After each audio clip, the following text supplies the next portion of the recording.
BMS academy में आपका स्वागत है।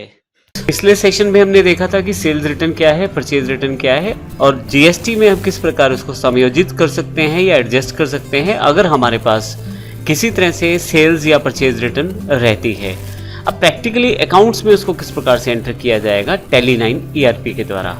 तो यहाँ मैं आपको बता दूं कि हमारे पास जब भी हमें सेल्स रिटर्न या परचेज रिटर्न को रिकॉर्ड करना है अपनी बुक्स में, तो हमें डेबिट नोट और क्रेडिट नोट का प्रयोग करना पड़ता है। डेबिट नोट, क्रेडिट नोट की जानकारी मैं टैली के बेसिक सेशंस में भी दे चुका हूँ, अगर आप चाहें तो उसको रिवाइज कर सकते हैं। हालांकि यहाँ मैं बिल्कुल शुरुआत से एक बार दोबारा आपको ब्रीफ इंट्रोडक्शन देने वाला हूँ डेबिट और क्रेडिट नोट की। तो जब भी आपको परचेज रिटर्न रिकॉर्ड करना है अपने अकाउंट्स में तो आप डेबिट नोट इशू करते हैं, और जब भी आपको सेल्स रिटर्न रिकॉर्ड करना है अपने अकाउंट्स में तो आप क्रेडिट नोट इशू करते हैं। तो यहाँ सबसे इम्पोर्टेंट पॉइंट यही है कि डेबिट नोट जो है परचेज रिटर्न के समय रिकॉर्ड किया जाता है, जबकि क्रेडिट नोट जो है सेल्स रिटर्न के समय रिकॉर्ड किया जाता है। असल में यह एक तरह से रिवर्सल एंट्री रहने वाली है परचेज या सेल्स की, वो हम देखेंगे अगले सेशन में किस प्रकार से हम एंट्री भी करेंगे।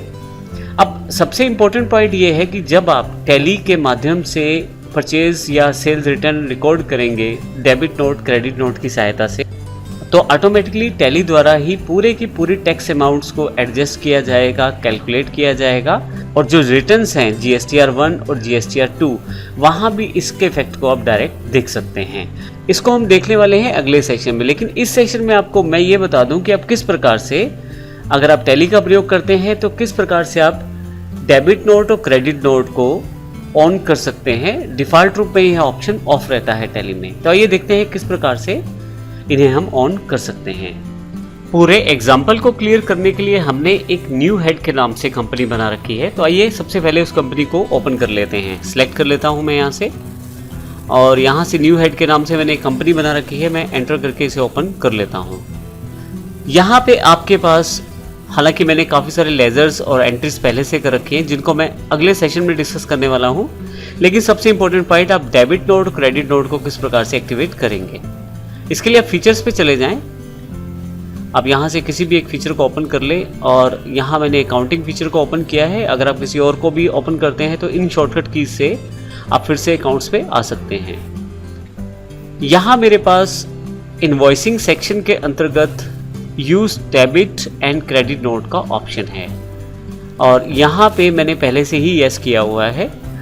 तो अगर आपके पास यहाँ पे नो है तो आप इसे यस कर लें। इसके लिए आपको माउस को यहाँ लेके जाना है और यस टाइप करना है, और फिर एंटर करते हुए नीचे की तरफ आना है। अब ध्यान रखिएगा मैंने क्रेडिट नोट को भी यस किया है और डेबिट नोट को भी यस किया है।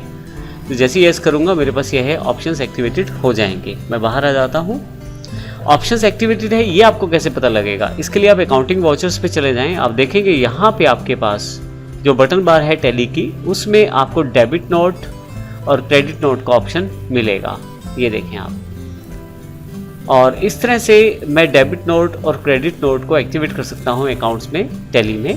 अगले सेशन में हम बात करेंगे कौन कौन से लेजर्स की हमें रिक्वायरमेंट है और कौन कौन सी एंट्रीज हमें करनी है, फिर उन सब एंट्रीज को भी करके हम देखने वाले हैं अगले सेशन में। धन्यवाद।